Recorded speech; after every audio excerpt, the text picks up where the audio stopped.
আসসালামু আলাইকুম, good morning. এখানে সকালের নাস্তার প্রস্তুতি চলছে। তো ডিম ভাজার জন্য 2-3টা ডিম একসাথে ফেটে নিয়েছি, আর সাথে খিচুড়ি। তো আমি একটা নর্মাল মশলা টশলা কম দিয়ে যে রেগুলার খিচুড়িটা রান্না করি ওটাই করেছি। আর তারপর যেটা করলাম, ডিমটা ভেজে নিচ্ছি।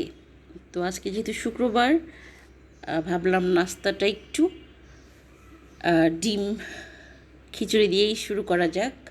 আর তাছাড়া আজকে অনেক কাজকর্ম জমে আছে, তো একটু গোছানি গাছানি কাজকর্ম করতে হবে।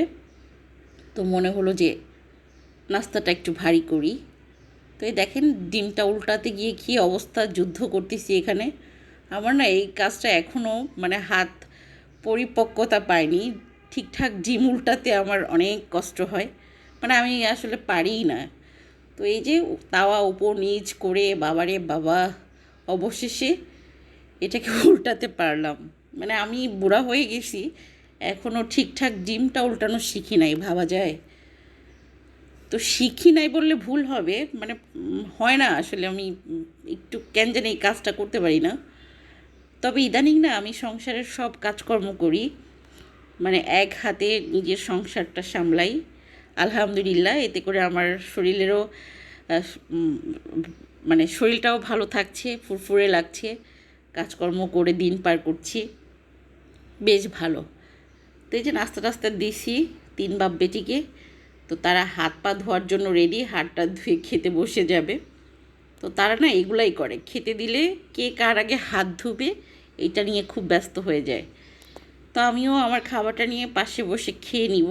তো সকালের নাস্তা ডান। এখন যেটা করব, একটু চা খাবো। তো একা একা যেহেতু খাবো, ভাবলাম যে আগে চাটা খেয়ে দেন বাকি কাজকর্মে চলে যাব। তো এখানে দেখা যাচ্ছে একটা কফির জার, বেসিক্যালি এটাতে কফি না, চা পাতা রেখেছি।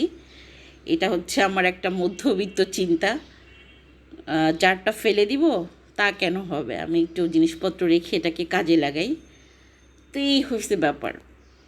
মধ্যবিত্ত সংসারের জাতাকলে পড়ে না চিন্তা ভাবনাও সব মধ্যবিত্ত হয়ে গেছে। কিছু করার নেই। জীবনযাপন যেরকম করলে মিতব্যয়ী হওয়া যায় বা হিসাব করে জীবন পরিচালনাটাই এখন মনে হয় যে বেটার। তো এক মগ চা খেয়ে নিয়েছি। তো চা খেতে খেতে দেখি হাজব্যান্ড বাজার করে নিয়ে আসছে কিছু লাউ শাক, পেঁয়াজ, রসুন। তো এগুলো বাজারগুলো কেটে বেছে নিব। তো কেটে বেছে নিয়েওছি। এখানে পেঁয়াজ কেটে নিয়েছি, মরিচ কেটে নিয়েছি। আর ওখানে কিছু কি বলে, একটু চিকেন রান্না আছে আগের, ঈদের সময় যে চিকেন রোস্ট করেছিলাম ওটা বের করে নিয়েছি। আর এইদিকে যেটা রেখেছি, মাছ রেখেছি, ট্যাংরা মাছ কিনেছিলাম ঈদের বাজারে। তো সেই মাছগুলো না, তো আমি আর কেটে রাখিনি, ভাবলাম যে ঈদের পরে হয়তো আপা কেটে দিবে। তো এখন তো আর আপা নেই, তো নিজের কাজগুলো নিজেই করে নিলাম। তো মাছগুলো কেটে ধুয়ে সিং ক্লিন করে চলে আসলাম রান্নাবান্না। একটু সময় লেগেছিল, বাট মাছ কাটাকাটি কখনোভাবে করা হয়নি। তো ফার্স্ট টাইম সংসারের মাছ কাটলাম, এটা আমার জন্য ভীষণ কি বলবো। তো যাই হোক, এসব না বলাই ভালো। তো মাছ টাছ কেটে পুরো রান্নাঘর ক্লিন করে চলে আসছি রান্নাবান্না। একটু দেরি হয়ে গেছে, বাট অসুবিধা নেই। এই যে চিকেন রোস্ট পিসগুলো বের করে নিয়েছি, বাচ্চাদেরকে দিব, কারণ আজকে কাটাকুটা মাছ রান্না করবো, ওরা ওটা খাবে না। তো ভাত বসিয়ে দিয়েছি, এদিক দিয়ে অল্প কয়েকটা ট্যাংরা শুধু পেঁয়াজ মরিচ আর সামান্য মশলা দিয়ে হাতে মেখে বসিয়ে দিয়েছি।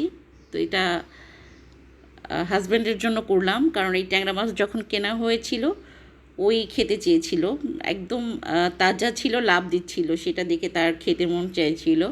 তো যেহেতু কেটে বেছে নিয়েছি নিজ হাতে, তো ভাবলাম যে আজকে ওকে একটু রান্নাই করে দিই। আর যেহেতু শুক্রবার, একটু রান্নাবান্না আমরা এই দিনটাতে করি, কিন্তু এখন ওইভাবে সমর্থ সাপোর্ট করে না। তো ভাবলাম যে মাছ একটার জায়গায় 2টা আইটেম করাই যায়। তো যাই হোক, এরপর আমি চলে আসলাম কই মাছ রান্না করব। ভাতও হয়ে গিয়েছে। তো আজকে কিন্তু রান্নাবান্নাগুলো একদম খাঁটি সরিষার তেল দিয়েই করেছি। তো এখানে পেঁয়াজ কুচি দিয়ে তেলে একটু হালকা করে ভেজে নিচ্ছি, খুব বেশি ভাজা যাবে না। তারপর সামান্য জিরা পেস্ট আর হচ্ছে রসুনের পেস্ট দিয়ে অ্যাজ ইউজুয়াল যে মশলা টশলা দিয়ে একটু ঝাল দিয়েছিলাম, যেহেতু বাচ্চারা খাবে না। তো মাছটা কষিয়ে দেন হালকা করে পানি দিয়ে দিলাম, পানিতে জাল উঠে এসেছে। এখন যেটা করব, ওপর থেকে লাউ শাকগুলো দিয়ে দিব।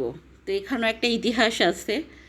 কই মাছগুলো বের করেছিলাম মূলত আমি লাউয়ের পাতা দিয়ে কই মাছের পাতুরি করব, কিন্তু বের করে ধুয়ে টুয়ে দেখি মাছগুলো খুব একটা বেশি ভালো নেই, বা একটা ছোট একটা বড়, মানে হচ্ছিল না। আর একটা একটু অন্যরকম দেখলাম, মনে হলো যে ঠিক আছে, ওটা আর করার দরকার নেই। শাক দিয়ে আমি মাছের একটা তরকারি করে ফেলি। তো ফাইনালি রান্নাবান্না কিন্তু হয়ে গিয়েছে, একটু দেরি হয়ে গিয়েছিল। তো তারপরে করে নিয়েছি, রান্নাঘরটার মুছে নিয়েছি। তারপর এখানে বাপ বেটিদেরকে আবারও দুপুরের খাবার দাবার দিয়ে দিয়েছি, তো ওরা খেয়ে নিবে। তো আমি যেহেতু অনেক কাজকর্ম করেছি, সর্বশেষ রান্নাঘরটা একটু মুছে চলে যাব গোসল করতে, তারপর এসে একা একা খাবো। তো এই ছিল ছোট্ট ভিডিও। আল্লাহ হাফিজ সবাইকে।